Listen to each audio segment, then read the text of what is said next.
Media మిత్రులకి నమస్కారం.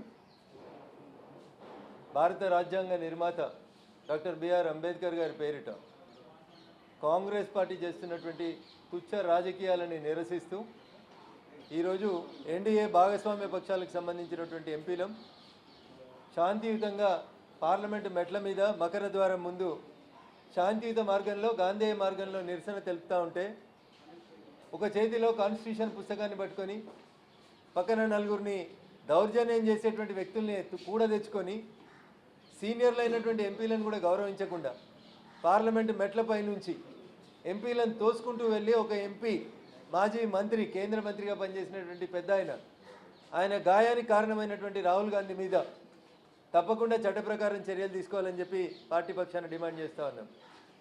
కాంగ్రెస్ ఈ దేశానికి స్వతంత్రం వచ్చిన నాటి నుంచి లేదా భారత రాజ్యాంగం అమల్లోకి నుంచి వచ్చిన నాటి నుంచి ఈ రోజు దాకా ఏ రోజు కూడా అంబేద్కర్ గారిని గౌరవించినటువంటి కాంగ్రెస్ పార్టీ ఈరోజు కొత్తగా తామే అంబేద్కర్ సిద్ధాంతానికి వారసులమన్నట్టు ప్రయత్నించడం అనేది బాధాకరమైనటువంటి విషయం. రాజ్యాంగాన్ని భారతదేశం ఆమోదించిన తర్వాత 2 సార్లు జరిగినటువంటి ఎన్నికలలో డాక్టర్ బాబాసాహెబ్ అంబేద్కర్ని ఓడించినటువంటి పార్టీ ఏందని ఉందంటే ఈ దేశంలో అది కాంగ్రెస్లు కమ్యూనిస్టులు తప్ప ఇంకొకరు కాదు. ప్రత్యక్ష ఎన్నికల్లో అంబేద్కర్ని ఓడించడమే కాకుండా తమ కుటుంబానికి భారతరత్నని ఇచ్చుకున్నారు 3 తరాలకి. జవహర్లాల్ నెహ్రూ గారికి, ఇందిరాగాంధీకి, రాజీవ్ గాంధీ గారు కూడా భారతరత్న ఇచ్చుకోవడానికి కాంగ్రెస్ పార్టీకి మనసు ఒప్పింది. కానీ ఈ దేశ రాజ్యాంగ నిర్మాతల్లో ఒకరు, ఈ దేశంలో ప్రజలందరూ సమంగా గౌరవించబడాలని కలలు కన్నటువంటి వ్యక్తి డాక్టర్ బిఆర్ అంబేద్కర్ గారికి మాత్రం భారతరత్న అవార్డు ఇవ్వాలనేటువంటి కనీసం ఆలోచన రానటువంటి పార్టీ కాంగ్రెస్ పార్టీ. ఎన్నికలలో నిలబడితే ఓడగొట్టినారు, వ్యతిరేకంగా ప్రచారం చేసినారు, రాజ్యాంగ నిర్మాతను గౌరవించలేదు. ఆఖరికి మీ కుటుంబంలో 3 తరాలకి భారతరత్న ఇచ్చుకున్నారు కానీ బాబాసాహెబ్ అంబేద్కర్కి భారతరత్న ఇవ్వాలనేటువంటి ఆలోచన లేని మీరు ఇవాళ ఓట్ల కోసం బిఆర్ అంబేద్కర్ గారి వారసులమని చెప్పి కాంగ్రెస్ పార్టీ చేస్తున్నటువంటి కుట్రల్ని కుతంత్రాల్ని ఈ దేశ ప్రజలందరూ కూడా గమనించాలి, అర్థం చేసుకోవాలని మేము సవినయంగా అప్పీల్ చేస్తూ ఉన్నాం. భారత రాజ్యాంగ నిర్మాత బిఆర్ అంబేద్కర్ని గుర్తించింది, గౌరవించింది. వారు చదువుకున్న స్థలం, పుట్టిన ప్రదేశం నుంచి ప్రతి ప్రాంతాన్ని గుర్తించి పంచతీర్థిగా అభివృద్ధి చేసింది భారతీయ జనతా పార్టీ తప్ప కాంగ్రెస్ కాదు. అట్లాంటి కాంగ్రెస్ ఈరోజు ఓటు బ్యాంక్ రాజకీయాల కోసం అధికారంలో ఉన్నప్పుడు ఏ రోజు కూడా బిఆర్ అంబేద్కర్ గారిని గుర్తించని గౌరవించని కాంగ్రెస్ ఈరోజు వచ్చి కొత్తగా కథలు చెప్తా ఉంది. వారు రాసిన రాజ్యాంగం మీద ముప్పేట దాడి చేసి అనేక సార్లు సంస్కరణలు చేసి నానా యాగి చేసినటువంటి కాంగ్రెస్ పార్టీ ఈరోజు కొత్తగా తామేదో చేస్తామని చెప్పడం అనేది దుర్మార్గం, బాధాకరమైనటువంటి విషయం అని చెప్పి ఈ సందర్భంగా తెలియజేస్తూ ఈరోజు పార్లమెంట్ ఆవరణలో దుర్మార్గంగా బిహేవ్ చేసినటువంటి వ్యక్తులందరి మీద కూడా తగు చర్యలు తీసుకోవాలని కొద్దిసేపట్లో మేము స్పీకర్ గారిని అదే రకంగా పోలీసుల్ని కూడా కలిసి కంప్లైంట్ చేయబోతా ఉన్నాం. థ్యాంక్ యూ అనండి.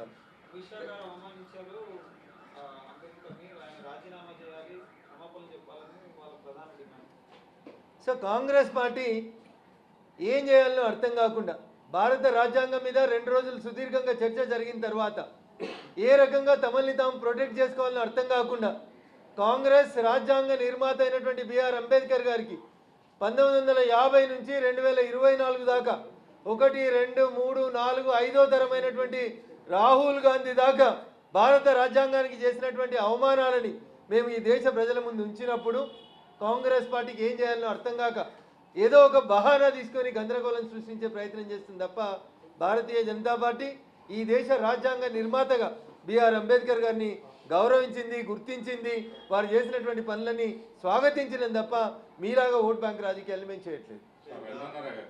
మీరేమో రాహుల్ గాంధీ పైన చర్యలు తీసుకోవాలంటారు, ఆయన ఏమంటున్నారు, నాకు కూడా ఎంపీగా హక్కు ఉంది లోపలికి వెళ్ళడానికి, కానీ నేను వెళ్తుంటే వాళ్ళే నన్ను అడ్డుకున్నారు అనేటువంటిది ఆయన చేస్తున్నటువంటి ఆరోపణ. యాజ్ ఏ ఎంపీగా ప్రతిపక్ష నేతగా నాకు సభలోకి వెళ్ళేటువంటి హక్కు లేదని కూడా ఆయన ప్రశ్నిస్తూ ఉన్నారు. సో రాహుల్ గాంధీ గారు అర్థం చేసుకోవాల్సింది ఏంటంటే కేంద్ర మంత్రులు చాలామంది కూడా మేము ప్రొటెస్ట్ చేస్తున్నప్పుడు ఆ పక్కన ఇంకొక ద్వారం ఉంటుందన్న, దాంట్లోంచి వెళ్ళిపోయినారు పైకి. ఈయన కావాలని 4 నేసుకొని వచ్చి పెద్ద మనుషులు మహిళలు మెట్ల మీద నిల్చుంటే వాళ్ళని నెట్టుకుంటూ పోయి దౌర్జన్యం చేసి ఎవరు రాహుల్ గాంధీ గారిని సభలకు పోవద్దని చెప్పలేదు. సభలో చర్చకు రమ్మనే మేము పిలుస్తాం. చర్చ జరిగినప్పుడల్లా పారిపోయేది రాహుల్ గాంధీ గారు. ఈరోజు అనేక మంది కేంద్ర మంత్రులు పక్కన ఉన్నటువంటి ద్వారం గుండా వెళ్ళిపోయారు.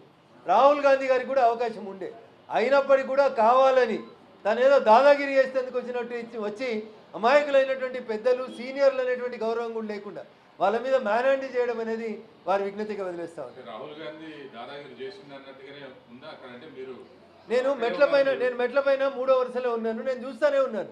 వచ్చుడే వాళ్ళ చెస్ట్ మీద చేసి మహిళలను కూడా చూడకుండా నెట్టుకుంటూ పోయినారు. ఇంతకంటే దుర్మార్గం ఏముంటుందన్న? ఒక ఎంపీగా ఒకవేళ నిజంగా మీరు చెప్పిన మాట కరెక్ట్ అయితే మేము ఎవరమన్నా మీరు ఆకకు అడ్డంగా నిలబడి ఉంటే I want to go inside అని ఒక మాట చెప్తే అయిపోయేది. లేదా ఒక నిమిషం మీరు నిలబడి ఉంటే అక్కడ ఉన్నటువంటి సీనియర్ ఎంపీలు అందరూ కూడా క్వైట్ న్యాచురల్గా పక్క జరిగి మీకు ద్వారిచ్చేవారు, లేకపోతే ఆ పక్క నుండి ద్వారం ఉంది అక్కడి నుంచి వెళ్ళండి అని చెప్పేవారు. ఏది లేకుండా వచ్చి రాగానే నలుగురు మనుషులు వేసుకొని దౌర్జన్యంగా నెట్టుకుంటూ పోవడం అనేది ఎంతవరకు సబబు అనేది వారు ఆలోచించారు. నేను అక్కడే ఉన్నాను, నేను ప్రత్యక్ష సాక్షిని. నేను 3వ మెట్టు మీద నిలబడి చూస్తూ ఉన్నాను. వచ్చి రాగానే ఆడ ముందు 2 మహిళా ఎంపీలు ఉన్నారు, వాళ్ళ మీద చేయలేసి నెట్టేస్తూనే ఉన్నారు. ఇదేం ప్రజాస్వామ్యం, ఇదేం సంప్రదాయం అన్న? స్త్రీలను గౌరవించారు, పెద్దవారిని గౌరవించారు. సారంగి గారు ఎంత పెద్దవారు, ఎంత ఏజ్లో ఉంటారో అర్థం చేసుకోవాలి. మీరు ఎక్సైజ్ చేసేది అట్లాంటి పెద్దల మీద బాడీ బిల్డింగ్ చూపెట్టడానికి కాదు. This is very unfortunate. ఎందుకు రాహుల్ గాంధీ ఆ రకమైనటువంటి వ్యవహార శైలి ప్రవర్తించుంటాడు అనుకోవచ్చు. సో సమయంలో కోల్పోయినటువంటి కాంగ్రెస్ పార్టీ ఏం చేయాలనో అర్థం కాక దేశ ప్రజలకు ఏం సమాధానం చెప్పాలి? భారత రాజ్యాంగ నిర్మాత బిఆర్ అంబేద్కర్ గారిని, జవహర్లాల్ నెహ్రూ గారు, ఇందిరాగాంధీ, రాజీవ్ గాంధీ, ఆ తర్వాత యూపీఏ వచ్చిన తర్వాత సోనియా గాంధీ, ఆ తర్వాత అదే యూపీఏ 2లో రాహుల్ గాంధీ గారు భారత రాజ్యాంగాన్ని ఎట్లా అవమానపరిచినారని ఈ దేశ ప్రధాని నరేంద్ర మోడీ గారు 5 తరాలు భారత రాజ్యాంగానికి, రాజ్యాంగ నిర్మాతకు చేసినటువంటి అవమానం గురించి చాలా స్పష్టంగా ఎక్స్ప్లెయిన్ చేసిన తర్వాత దేశ ప్రజలకు ఏం సమాధానం చెప్పుకోవాలని అర్థం కాని కాంగ్రెస్ పార్టీ ఈ రకమైనటువంటి దౌర్జన్యాలకు దిగడం అనేది బాధాకరమైనటువంటి విషయం.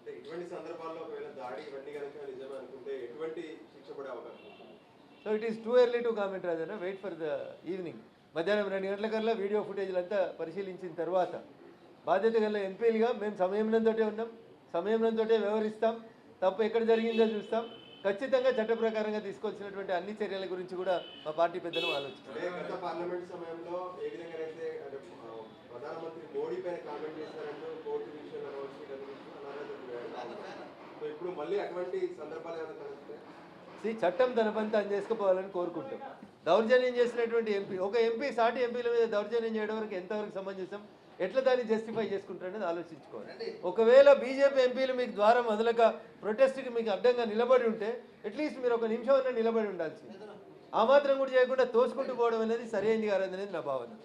రాహుల్ గాంధీ ప్రవర్తన వ్యవహార శైలి మీద బీజేపీ ఫర్దర్గా ఎలా చేయబోతుంది సార్ మీ పార్టీ కానీ ప్రధాని? అంటే ఆ వీడియోస్ అక్కడ జరిగినటువంటి ఇష్యూస్ అన్నీ కూడా చూసిన తర్వాత చట్ట ప్రకారం కంప్లైంట్, ఒకవేళ నిజంగా వారు చేసినటువంటి దాడి వల్లనే వారికి ఇంజురీ జరిగిందనుకోండి, చట్ట ప్రకారం ఎఫ్ఐఆర్ రిజిస్టర్ కావాల్సిందే.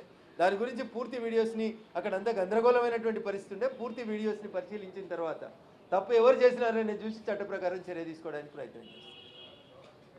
Thank you.